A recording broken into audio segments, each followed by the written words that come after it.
안녕하세요. 중매공주 선화공주 이선화입니다.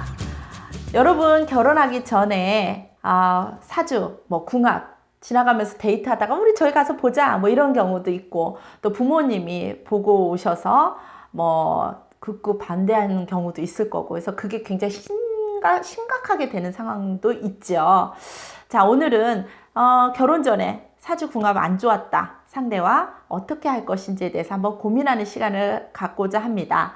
제가 유튜브에서 며칠 전에 봤는데, 그 법륜 스님 앞에 한 여성이 결혼할 남자가 있는데 궁합이 너무 안 좋아서 엄마의 반대로 지금 너무 힘들다, 어떻게 해야 합니까? 라고 한 내용을 보면서, 이미 그 전에 두 번의 남자도 다 궁합이 안 좋다고 부모님이 다 반대를 하셨대요. 근데 이번에도 그래서 본인이 너무 힘들다, 어떻게 나는 결혼을 해야 됩니까? 라고 했을 때 법륜 스님이 그런 말씀을 하셨어요. 지금 데려가주는 것만으로도 감사한데 무슨 소리냐, 엄마가 내 인생 끝까지 나 데리고 살 거 아니면 나 보내라, 나 가겠다.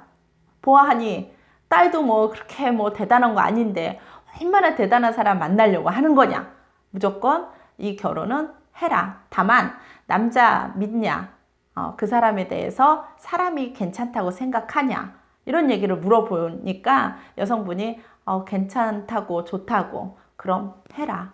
부모님의 반대 또는 궁합 하나도 필요 없다, 그렇게 시원하게 얘기해 주시는 걸 제가 들으면서 맞다. 저한테도 그런 거에 대해서 상의를 가끔 할 때가 있어요. 그럴 때 특히 저희는 이제 띠 같은 거, 이 미국에서도요, 띠에 대해서도 또 혈액형에 대해서도 어떤 자기만의 프레임이 있는 분들이 있으세요. 한 예로 어떤 어머님은 닭띠가 있는데 많은 경험도 아니에요. 몇 개 안 되는 것 중에 조카가 닭띠인데 자기가 공을 다 세운 다음에 그 입으로 다 그걸 쪼아가지고 다 무너뜨린대요. 닭띠는 별로라고. 이런 닭띠에 대한 어떤 경험이 몇 개 없거든요. 한두 개 정도인데도 딱 그런 프레임이 잡혀서 닭띠는 싫고, 용띠는 집에 잘 안 있는다고, 밖에 일을 좀 많이 한다고, 이런 얘기 하시고, 또 토끼띠는 집에만 있는 스타일이 많다고. 제가 오죽하면 토끼띠 집에만 있는 사람? 어떤 사람이 있을까 해서 토끼띠 연예인들 보니까요, 아이고, 김수미 씨 있죠, 나이 드신 그런 김수미 씨, 이런 김선아, 이런 분들, 와, 다 토끼띠인데 집에만 있는 분 아니잖아요. 굉장히 모든 게 본인들이 한두 가지 많아봤자 한 5가지, 4번, 5번의 경험 가지고 만든 프레임 안에서 무슨 띠는 안 되고, 혈액형 안 되고, 이러는 거랑 똑같은 선상의 궁합이에요. 제가 볼 때는 하나도 필요 없다고 생각을 해요. 그래서 저도 법륜 스님처럼 그런 얘기를 했을 거예요. 자, 그런데 이 궁합이 맞고 안 맞고는요, 거기 철학원 같은 데 가서 안 물어봐도 알 수 있어요. 자, 궁합이 맞는지 안 맞는지를 알 수 있는 방법 알려드릴게요.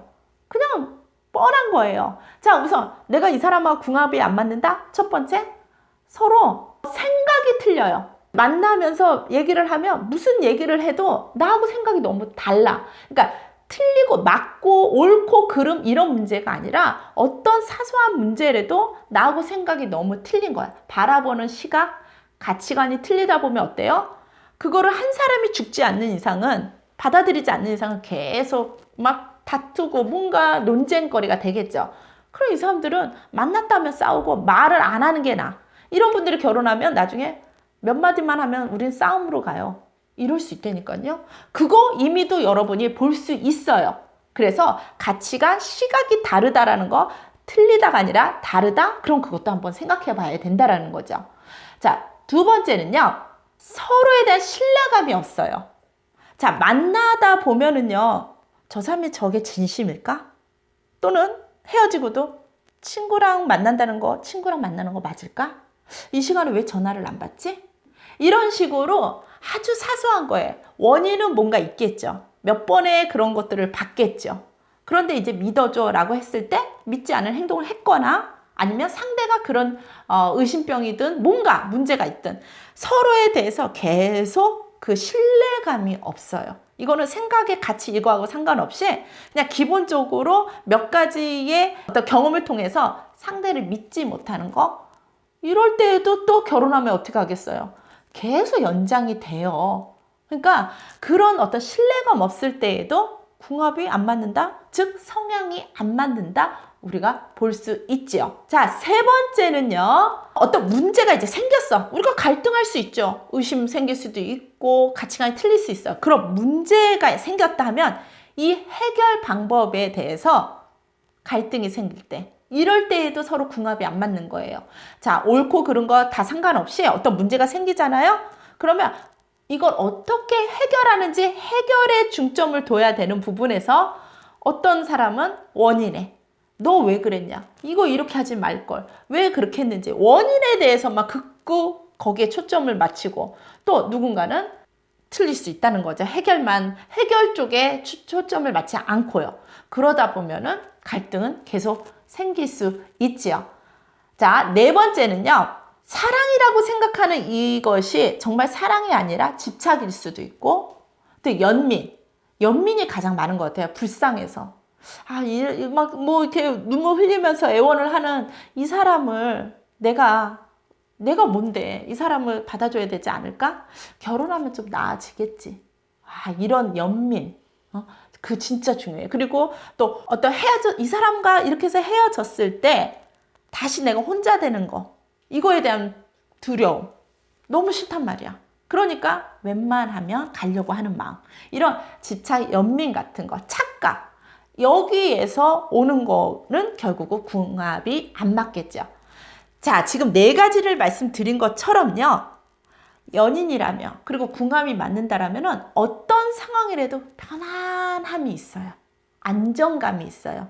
내가 그 사람을 만나면, 다른 사람만 만날 때는 힘들고 불안했는데 이 사람만 만나면 뭔가 편안한 거. 이런 걸 궁합이라 하고 이런 걸 성향이 맞다고 하는 거예요. 우리 음식에도 궁합이 있죠. 제가 여러분, 우리가 음식에 대한 요리 연구가가 아니더라도 우리가 화학적 반응 어떤지 모른다 해도, 예를 들어서 매운 거 막 이렇게 먹고 나면 어때요? 달달한 게 생각나는 게 내 몸에서 익숙해지는, 내 몸에 편안함과 이렇게 찾는 게 있는 게 그게 궁합이란 말이에요. 또는 우리 김치볶음밥 같은 경우도 저도 이렇게 한 번씩 생각해 봐요.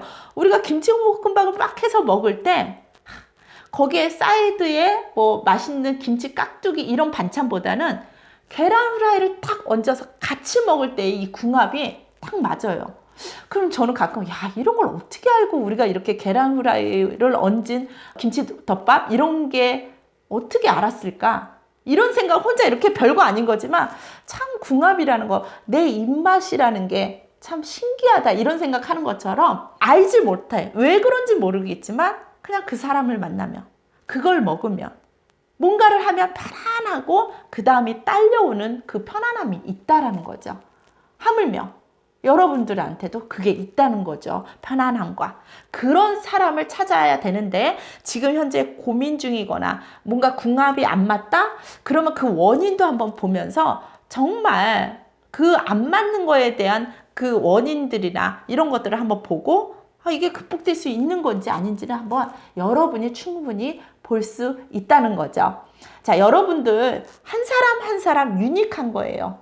지금 궁합이나 뭐 혈액형이냐 띠냐 어떻게 보면 확률적인 얘기인데, 각 사람의 이 유니크함을 다 그 확률에, 대다수의 확률에 맞출 수 없는 여러분은 굉장히 유니크한 분들이에요. 오히려 여러분의 유니크한 인생 안에 그 확률들을 끌어서 쓰면서 내가 그걸 풀어내는 인생, 그렇게 여러분이 됐으면 좋겠습니다.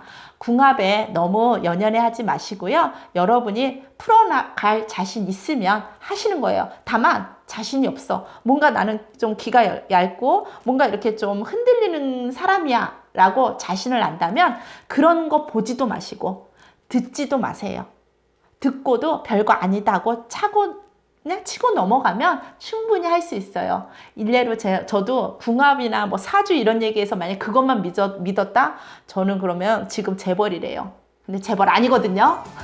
자, 그런 거 좋은 거는 수렴해서 우리가 그렇게 가보는 거고 기분 좋게 그래 언젠가 재벌 될 정도로 열심히 살면 나도 되겠지. 그렇게 희망적인 걸 선별할 줄 알면 들어도 괜찮지만 그럴 자신 없으면 애초에 듣지도 마시고 밀고 나가세요. 붕화 보지 마십시오. 지금까지 중매공주 선화공주 이선아였습니다.